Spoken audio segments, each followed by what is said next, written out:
भाजपाचे लोक फक्त आश्वासनवर आश्वासन देतात. आम्ही ते करू हे करू सांगतात. त्यांचे काम फक्त कागदावर असते, त्याची अंमलबजावणी तर होतच नाही. देवेंद्र फडणवीस तर नुसत्या थापा मारतात. ते फसवणीस आहेत अशा शब्दात प्रणिती शिंदेनी भाजपसह फडणवीस यांच्यावर टीका केली. प्रणिती 3 दिवसीय अक्कलकोट दौऱ्यावर होत्या. या दौऱ्यात त्यांनी भाजपवर टीकेची झोड उठवली.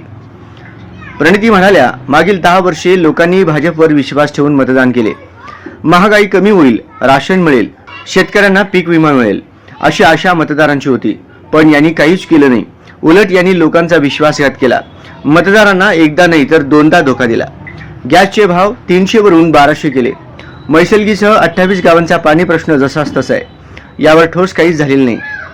मी टक्केवारी किंवा सत्तेसाठी राजकारण करत नाही, मी लोकांसाठी काम करते असा टोला देखील प्रणिती यांनी नाव न घेता राम सातपुतेंना लगावला.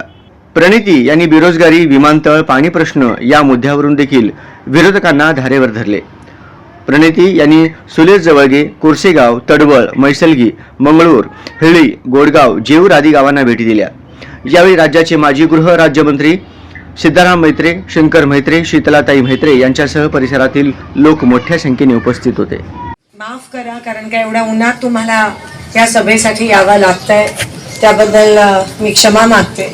खरं तर तिथून रॅली होती आणि पण गरमीत तुम्हाला त्रास झाला असता. मैत्रे साहेबांचं ऑलरेडी हार्ट ऑपरेशन त्या ठिकाणी झालंय आणि पुढे गावं पण आहेत, म्हणून वेळ एकच असतं तर मी पूर्ण गाव चालली असते. मी भारत जोडो यात्रा पूर्ण चालले तर मला प्रॉब्लेम नाहीये, पण जे वयस्कर लोक आहेत त्यांची काळजी आपल्याला घ्यावी लागते.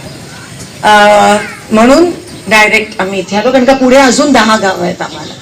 पण एवढी चांगली तुम्ही व्यवस्था केली त्याबद्दल मनापासून आभार.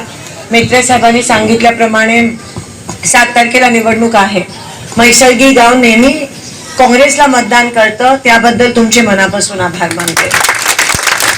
ह्या वेळेस देखील मी उभी आहे आणि काही जणांना तुमच्यापैकी माझ्या कामाबद्दल माहिती आहे. सोलापूर शहरात त्या ठिकाणी 3दा मला निवडून आणलं, पण मी तुमची सेवा करण्याची आतुरतेने वाट पाहत होती आणि आता मला ती संधी, तुमची इच्छा असली तर 100% मला ती संधी मिळू शकते, तुमचा आशीर्वाद असला तर.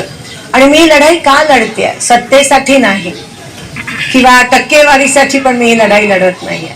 पण ही लढाई मी ह्याच्यासाठी लढते कारण मागच्या 10 वर्षात ज्यांच्यावर तुम्ही विश्वास ठेवला, ज्या भारतीय जनता पक्षावर तुम्ही विश्वास ठेवला की महागाई कमी होईल, राशन मिळेल, शेतकऱ्यांना पीक विमा मिळेल, पाणी मिळेल, त्यांनी काहीही केलं नाहीये. त्यांनी फक्त एक गोष्ट केली, तुमचा विश्वासघात त्या ठिकाणी त्यांनी केला.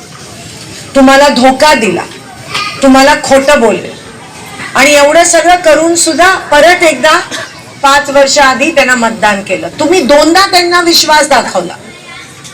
आपण घरचा कोणी असला तर एक चूक माफ करतो, तुम्ही 2 चुका माफ कसं करू शकता?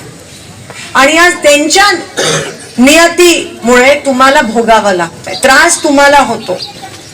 तुम्ही एवढ्या विश्वासाने तुम्हाला वाटलं ते काम करतील, काम तर केलंच नाही, उलट त्रास दिला तुम्हाला. कारण का 300 रुपयाचं सिलेंडर 1300 रुपये झालं. असं पण नाही की 300चं 400, 300चं 1300. जे रेशन दुकानात धान्य मिळत होतं ते पण बंद झालं आणि रॉकेल पण बंद झालं. असं नाही की कमी झालं, टोटल बंद झालं.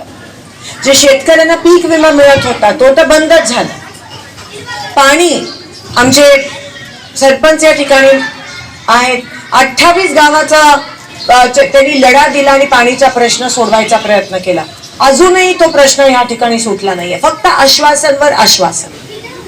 आणि ते म्हणाले प्रत्येक वेळेस आम्ही हे करू, आम्ही ते करू, फक्त कागदावर असतं, अंमलबजावणी त्याची होत नाही.